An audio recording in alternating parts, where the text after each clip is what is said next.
मुख्यमंत्री नीतीश कुमार का आगमन हुआ था। जब से नीतीश कुमार का आगमन हुआ है लगातार सिवान में चर्चा का विषय बने हुए हैं। और ख़ास बात है कि जिस प्रकार से बता दें कि वोटर अधिकार यात्रा के तहत राहुल गांधी जी का जिस तरह से सिवान में स्वागत किया गया, हजारों समर्थकों के द्वारा जिस प्रकार से फूल मालाओं के साथ उनका स्वागत किया गया, कहीं न कहीं सत्ता पक्ष जो है इससे काफ़ी घबराई हुई है। इसी को लेकर लगातार बड़े बड़े नेताओं का सिवान में दौरा जारी है। इसी के तहत नीतीश कुमार भी कल आए थे।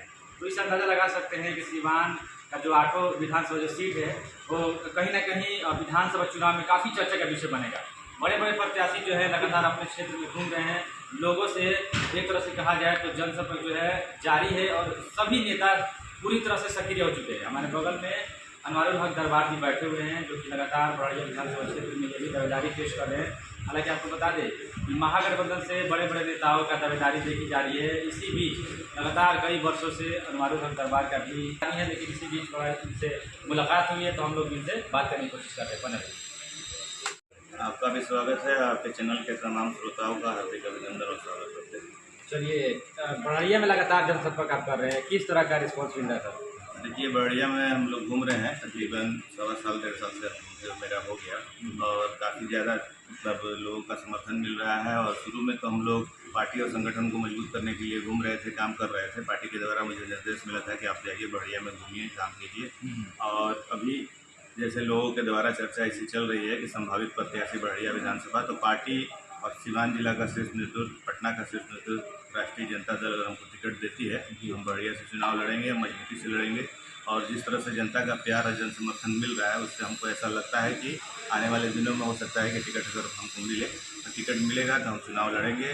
और देखिए, हम लोगों का जो मुख्य मकसद है कि दरबार परिवार शुरू से एक राजनीतिक परिवार रहा है और दरबार जो है वो यहाँ से हमारे दादा 4 बार सांसद रहे हैं 19 सालों तक। और उनके द्वारा जो काम किया गया था उस कामों को हम लोग अभी जन जन तक पहुँचा रहे हैं। तेजस्वी यादव जी की जो विजन है, उनकी जो योजनाएं हैं, उसको भी हम लोग जन जन तक पहुँचा रहे हैं। जितनी उनकी योजनाएं हैं, अगर राष्ट्रीय जनता दल महागठबंधन की सरकार बनती है तो तमाम योजनाओं को लाने का काम किया जाएगा। और सबसे देखिए, आप देखते होंगे कि बिहार से प्लान रुक नहीं रहा है। तमाम यहाँ के लोग जो है दूसरे प्रदेशों में जाकर नौकरी कर रहे हैं। तो सबसे अगर सरकार बनती है तो प्लान को रोका जाएगा। रोजगार, देखिए हमारे नेता जो है तेजस्वी यादव जी, आप जब हमेशा देखते होंगे वो रोजगार की बात करते हैं, शिक्षा की बात करते हैं। तो जब भी 17 महीने की सरकार जब उनकी बनी थी तो आप देखते होंगे कितने लोगों को नौकरी दी, 5 लाख लोगों को नौकरी दी, 3.5 लाख प्रक्रियाधीन थी और भी बहुत सारी योजनाएं थी। और अभी जो हमारी योजनाएं आई हैं, माई बहन माई योजना है और भी बहुत सारी योजनाएं हैं। और जो भी हमारे राष्ट्रीय जनता दल का मैनिफेस्टो है, तो अगर सरकार बनती है, हमारा जनता से हाथ जोड़ के निवेदन है, आग्रह है कि एक बार इस गरीब विरोधी सरकार को उखाड़ फेंकिए और बिहार में एक बार इस युवा नेता तेजस्वी प्रसाद यादव जी को मौका दीजिए। राष्ट्रीय जनता दल महागठबंधन की सरकार बने। सर, युवाओं के चहेते बने हुए तेजस्वी यादव और राहुल गांधी के सिवान आने के बाद यहाँ का जो लहर देखा जा रहा है बिहार में इस प्रकार है कि बहुत ही मतलब ज़बरदस्त है। कई ऐसे बीजेपी के नेताओं ने एक मुद्दा भी बनाया कि मोदी जी के माँ को किसी ने गाली दिया, उनके कहने के अनुसार। तो उनके रैली में कल एक हमने न्यूज़ देखा, उसमें एक महिला बोल रही है क्या कि पूछा जा रहा है कि किसको वोट दीजिएगा, और ये कि तेजस्वी यादव को। झंडा भाजपा का है, नीतीश कुमार की रैली। देखिए क्या कहना चाहता है ये? देखिए, अभी जो वोटर अधिकार यात्रा हमारे नेताओं का निकला था, विपक्ष के तमाम नेता उसमें आए थे, वो जनता के अधिकार की लड़ाई के लिए वो लोग सड़कों पर उतरे थे। जनता इस बात को जान रही है। और देखिए, 20 साल से बिहार में एनडीए की सरकार है, 11 साल से देश में है। जिस तरह काम डेवलपमेंट विकास का काम बिहार में होना चाहिए उसका नहीं हुआ है। आप देखिए, आज तक कोई कल कारखाना नहीं लगा। मोदी जी, आपको मालूम होगा कि मोतिहारी में पिछली बार एक बार आए थे 2019 में, तो उन्होंने बोला था कि यहाँ का चीनी मिल हम चालू करेंगे और अगली बार आएंगे तो यहीं की चाय पिएंगे। इस तरह के तमाम उन लोगों के वादे जो है वो जुमले साबित होते हैं, वो लोग काम करते नहीं हैं। तो बिहार में इस बार परिवर्तन की लहर दौड़ रही है और सारे लोग, जनता त्रस्त है इस गरीब विरोधी सरकार से। इस बार सरकार बनाएंगे और इसी वजह से देखिए जनता में जो लहर है, परिवर्तन की लहर, इसी वजह से आप जहाँ जहाँ देख रहे हैं जनता एग्रेसिव होके, उत्तेजित होके अपनी बातों को रख रही है। भाजपा की लहर जिस प्रकार से उनका कहना है, तो मोदी जी की जो माँ को गाली दी है, खैर हम लोग भी इसके खिलाफ है, कोई भी दे, किसी की माँ माँ होती है। लेकिन जब माँ पे गाली की बात आती है तो माँ तो गुजरात की होंगी, तो गुजरात बंद होने के बजाय बिहार बंद हुआ सर, इसको लेकर के आपकी राय क्या है? ये हमारे पार्टी शुरू से ही इस बात को बोल रही है और हम लोग जगह जहाँ जहाँ जाते हैं अभी जनसंपर्क कर रहे हैं, हम लोग यही बोल रहे हैं कि देखिए ये लोग बिना मतलब का चुनावी मुद्दा बनाना चाह रहा है। कोई भी वरीय नेता ऐसा बात बोला नहीं है और सारे लोग ये जान रहे हैं। अब शब्द हमारे पार्टी बोलता नहीं है। हमारे नेता को आप देखते होंगे कि जब भी वो काम की बात करते हैं, विकास की बात करते हैं, रोजगार की बात करते हैं, कभी किसी पे टीका टिप्पणी नहीं करते हैं। उसके बावजूद भी चूंकि उन लोगों के पास कोई मतलब योजना, कोई स्कीम नहीं है, कोई विज़न नहीं है बिहार में, तो वो लोग चाह रहे हैं कि तरह तरह से हथकंडे अपना कर बिहार का चुनाव जीतने के लिए यही कर रहे हैं। और देखिए बिहार बंद वो लोग कराए, जबकि होना ये चाहिए था कि गुजरात बंद होता। और देखिए इन लोग का तरह तरह का यही भ्रामक ही रहता है।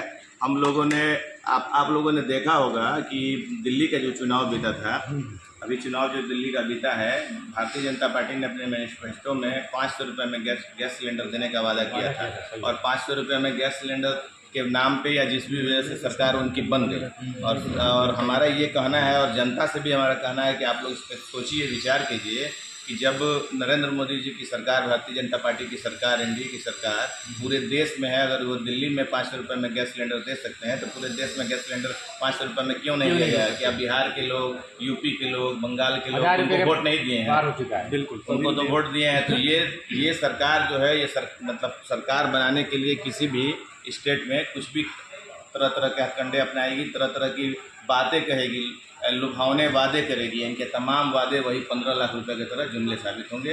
तो जनता से हम ये कह रहे हैं कि आप इस पर गलावे में ना आए, जात पात धर्म से ऊपर उठकर एकमुश्त होकर राष्ट्रीय जनता दल आपकी लोकप्रियता इन दिनों, मैं तो ज़्यादा दिन से नहीं कर सकता हूँ, लेकिन इन दिनों देखने में काफ़ी दिखाई दे रहा है। बढ़िया से या ऑफ रिकॉर्ड हम लोग बातें भी करते हैं तो किसी किसी के मुँह से ये चर्चाएँ होती है कि अनवारुल हक को ही टिकट मिलेगा।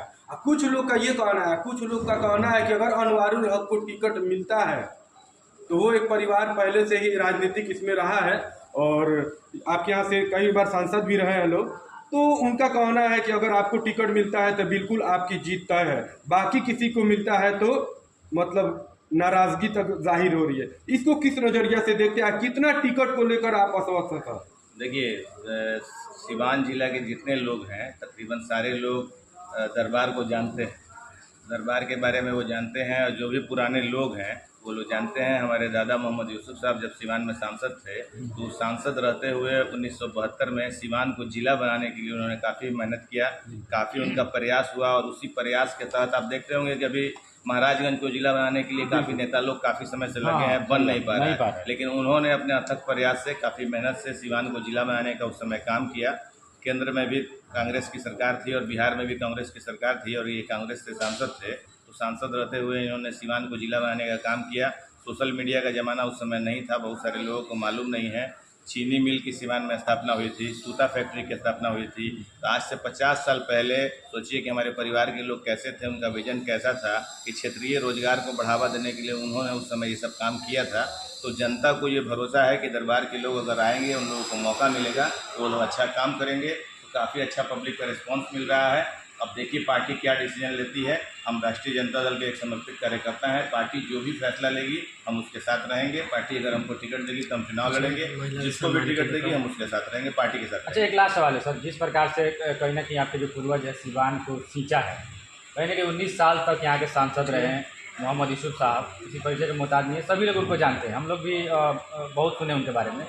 और जिस तरह से उन्होंने चीनी मिल, सूता फैक्ट्री, यानी कहीं ना कहीं एक तरह से सिवान में रोजगार के देने के लिए उन्होंने अथक प्रयास से फैक्ट्रियाँ लगाई, लेकिन वही फैक्ट्रियाँ अभी देखा जाए तो बंद पड़ी है। तो हमारे लोग दरबार को अगर टिकट मिलता है और चुनाव जीत जाते हैं तो रोजगार को लेकर आप क्या करेंगे? क्या इस तरह की फैक्ट्री आपको देखने को मिलेगा? जब देखिए हमारा यही लोगों से अपील है कि एक बार राष्ट्रीय जनता दल महागठबंधन की सरकार बनाइए। हमारे युवा नेता तेजस्वी प्रसाद यादव जी हैं, उनके पास काम करने की क्षमता है, उनका विजन है।